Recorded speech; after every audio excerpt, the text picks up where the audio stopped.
হঠাৎ কেন এইরকম সাজলাম, কি ব্যাপার বলো তো? সত্যি কথা বলতে গেলে সবসময় তো অন্যরকম সাজি, আজ না হয় কৃষ্ণের মতো করে সাজলাম। রাধারানী সাজতে কার না ভালো লাগে, আর মেয়েরা তো সাজতে ভালোই বাসে, আর আমিও ঠিক তেমনই, তার বিকল্প নয়। আর আমাকে সেজে কেমন লাগছে সেটা কিন্তু বলো। সকালবেলায় স্নান করে পুজো সেরেই সুন্দর করে কৃষ্ণ রাধিকা হয়ে সেজে নিলাম, কৃষ্ণের প্রেমিকাই বলতে পারো, কারণ কৃষ্ণ ভক্ত তো আমি, সেই জন্যই। আর এখানে দেখো আমরা চলে গিয়েছিলাম শিবতলা, আমাদের এখানে ভীষণ সুন্দর একটা অনুষ্ঠান হবে। ভিডিওটা সম্পূর্ণ দেখো, আশা করি অনেক ভালো লাগবে তোমাদের। এখানে তিলক কাটার পর্ব চলছে, মাকে তিলক কেটে দিল, আমিও কিন্তু অনেকেরই তিলক কেটে দিয়েছিলাম। তারপরে এখানে হরিনাম সংকীর্তন হচ্ছে, এটা হলো আমার মাসি শাশুড়ি হয়, ওটা তো আমার শাশুড়ি মা, অনেকেই জানো। আর ওটা সাদা রঙের শাড়িটা, ওটা আমার নিজের মাসি শাশুড়ি হয়। সবাই হরিনাম সংকীর্তন করছে, আর এখানে কত সবাই দাঁড়িয়ে গেছে। কেমন লাগছে সেটা কিন্তু জানাতে পারো।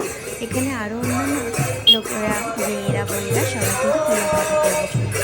আর আমি ঘর থেকে তিলক কাটা গিয়েছিলাম। আমি ভেবেছিলাম যদি হাত তো কেটে যায়, আর একদিন যদি কৃষ্ণের জন্য সাজি, কি আর আগে দেখতে হবে। অনেকেরা তো অনেক কথা বলবে, তবে আমারও বেশ ভালো লাগে। তোমরা কিন্তু জানাতে পারো না যে এইরকম সবাই তিলক কেটে কৃষ্ণ সেবিকা হয়ে ঘুরছে, কেমন লাগছে। এই যে রাধা কৃষ্ণ যুগল মূর্তি কীরকম হয়েছে সেটাও কিন্তু বলো। ওরা দুজন সুন্দর সেজেছে। এই যে পথ পরিক্রমা সম্পূর্ণ ভিডিওটা তোমাদের সঙ্গে শেয়ার করছি, কেউ কিন্তু স্কিপ করো না, ভালো করে দেখো। এটা আমাদেরই পাড়ার সমস্ত মা মেয়ে বইয়েরা, দেখো একটা ছোট্ট সোনাও যাচ্ছে কিন্তু এদের সঙ্গে, বেশ ভালো লাগছে তাই না? তোমরা যদি এর সঙ্গে যেতে আরও ভালো লাগতো, ভীষণ ভালো লাগতো। সারাদিনটা যে কিভাবে আনন্দ করে কাটালাম, এটা একটা কাকি শাশুড়ি হয়, আমি ভিডিও করছি দেখে সবাই আর কি কথা বলছে। আর এখানে দেখো কি সুন্দর গোপী সেজেছে, গোপী সেজে নাচা গানা করছে, দেখো কতটা ভালো লাগছে না? এরা আমাদের সব পাড়ার বোনেরা হয়, কি দারুণ না লাগছে, খুব ভালো লাগছে। আমাদের এই দিনটার জন্য সবাই অপেক্ষা করে থাকি জানো। অনেক পাড়ার ঝিউরি মেয়েরাও আসে, খুব আনন্দ হয় সারাদিন। তোমরাও যদি কাছে পিঠের বন্ধুরা থাকো, চলে আসতে পারো। কার্তিক মাসের সংক্রান্তির পরের দিন, মানে অঘ্রাণ মাসের পয়লা অঘ্রাণের দিন এই অনুষ্ঠানটা আমাদের হয়। আর দেখো সবাই কী সুন্দর সাদা লাল শাড়ি পরে তিলক কেটে কী সুন্দর নাচা গানা করছে। এটাও কিন্তু আমার এক কাকি শাশুড়ি হয়, ভীষণ ভালো এরা। আর এই যে আমাদের মা পিছনে দেখো, এই একটা দাদা ভাই হয়, বলতে পারো ভাসুরি হয়। আমাকে দেখে দেখো সবাই নাচাগানা করছে, কি মজা লাগছে না? আমাদেরও কিন্তু বেশ ভালোই লাগছিল। দাঁড়াও দাঁড়াও, পর্ব তো এখনও বাকি আছে।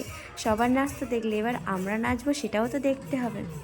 আসলে সবে সবে বেরিয়েছে, এই দেখো আমার সোনাটা, পুকু সোনা, এটা হলো আমার যা, আর এটা তো আমার পুকু, তুমি জানো। এইগুলো আমাদের পিসশাশুড়ি হয়, সবাইকে চিনিয়ে দিচ্ছি। আরও সব তো পাড়ার আছেই, সবাই দিদিভাই হয়, মানে জায়েরা আর কি, দেখতে পাবে তোমরা।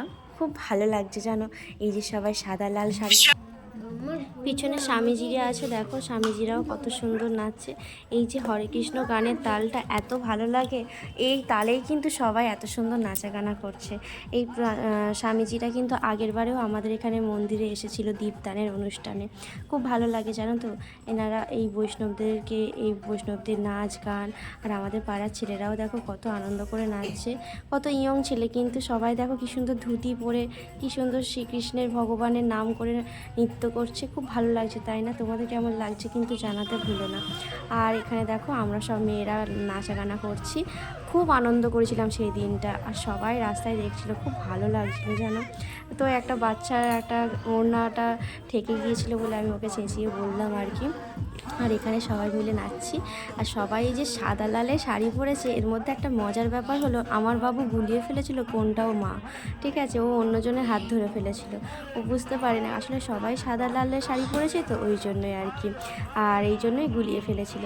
আর এখানে আরও অনেক দাদাভাই দিদিভাইরা যারা রাস্তার ধারে দেখছিল, তাদেরকে আমি ডাকছিলাম যে চলে আসো, সবাই মিলে নাচা গানা করা হোক, আনন্দ করা হোক। এই দেখো এটা আমাদের বাড়ির সামনের দিকেই প্রায় চলে এসেছি, আর আমি ফোন নিয়ে নাচছিলাম বলে হয়তো ক্যামেরাটা এরকম অসুবিধা হয়েছে। খুব ভালো লাগছিলো জানো। তারপরে নাচা গানা করার পর যখন হাঁপিয়ে গিয়েছিলাম, এত কষ্ট হচ্ছিল যে বলবার মতো নয়। তো নাচা গানা হয়ে যাওয়ার পর ওখান থেকে টিফিন দিয়েছিল, এখানে মুড়ি, ছোলা, আলু সিদ্ধ, সব কিছুই নিরামিষ যেহেতু, আর ওই সব বৈষ্ণবদের জন্য আলাদা খাওয়া দাওয়া ছিল। দুপুরের জন্য মধ্যাহ্নভোজনের আয়োজন ছিল। প্রথমে মহাপ্রভুর প্রসাদ ছিল চিঁড়ের একটা ভোগ, তারপরে ছিল গোবিন্দভোগ চালের খিচুড়ি, তার সঙ্গে ছিল কাশ্মীরি আলুর দম, আর ছিল চাটনি আর বোঁদে। ভীষণ ভালো খাওয়া দাওয়া হয়েছিল, আর খাবারের টেস্টগুলো যেন ভগবানের আশীর্বাদে অমৃত হয়ে গিয়েছিল। এত ভালো লাগছিল না। আর গরম গরম খিচুড়ি, দেখো সবাই কী সুন্দর পরিবেশন করছে, আর সবাই দূর দূরান্ত থেকে লোক এসে নরনারায়ণ সেবা করছে। খুব ভালো লাগছিল জানো তো খাওয়া দাওয়া সবার খাওয়া দাওয়া দেখতে। আমি গিয়েছিলাম আমার ড্রেস পোশাক চেঞ্জ করে। আমি, আমার কর্তামশাই, ও দোকানে গিয়েছিল, তবে দুপুরে নরনারায়ণ সেবা করতে তিনজনেই গিয়েছিলাম। তো আমি এই যে বসেছি খাওয়া দাওয়া করতে, নিচেই বসতে হবে, সবাই মিলে নিচে বসে খাওয়ার মজাটাই আলাদা, যেন মনে হচ্ছে পিকনিক করতে এসেছি। তো যাই হোক, প্রথমে প্রভুর প্রসাদটা প্রণাম করে খেলাম। তো দেখো তোমাদের সব কিছু এই যে দর্শন করছো, এটাও কিন্তু অনেক ভাগ্যের দরকার। প্রভুর এরকমভাবে প্রসাদ, মনে হচ্ছে যেন মায়াপুরে চলে এসেছি। ইস্কন মায়াপুরে তো এরকমভাবেই খাওয়া দাওয়া করা হয়, এরকম বসে, সেই রকমই মনে হচ্ছিলো জানো তো। তো দেখো এবার খিচুড়িটা দিয়ে দিল। তো এখানে বলেই দিয়েছিলো এই যে খিচুড়িগুলো পড়ে গেছে সেগুলো কিন্তু তুলে নিতে হবে, যেহেতু প্রভুর প্রসাদ সেই জন্য।